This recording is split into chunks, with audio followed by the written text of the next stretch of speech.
73 సంవత్సరాల వయసులో మీరు సేవకొచ్చారు కదండి పాస్టర్ గారు. మీ సేవా జీవితం ఈ వయసులో ఏ విధంగా కొనసాగుతుంది? మేము దేవుడిని నమ్ముకున్నాం కదా, ఎవరిని కూడా మేము మాకు సహాయం చేయండి, మాకు పోషణార్థం జరగట్లేదని మేము అడగము ఈ రోజు వరకు.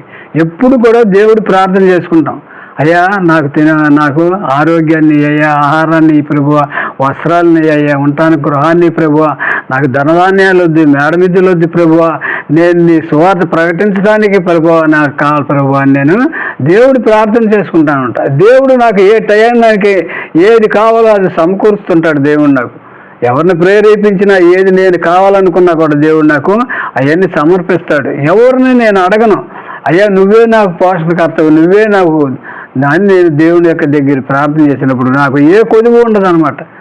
ఆ రకంగా దేవుడు నన్ను పోషిస్తున్నాడు. దేవుడు కష్టాలు ఎన్ని వచ్చినా,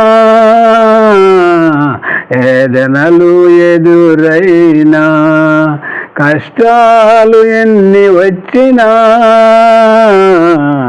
ఏదనలు ఎదురైనా, నీ కృపా నాకు చాలు, నీ కాపుదల మేలు, నీ పరిశుద్ధాత్మతో నన్ను ఆదరించవా,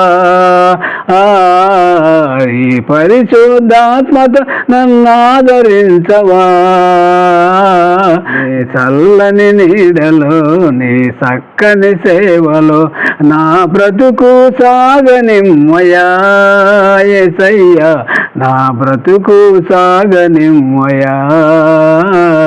దేవుడు నా రకంగా నా సేవా జీవితాన్ని నన్ను ఆ రకంగా పోషిస్తూ దేవుడు నన్ను మరి అంత ఆదరిస్తూ అంత చేస్తున్నాను.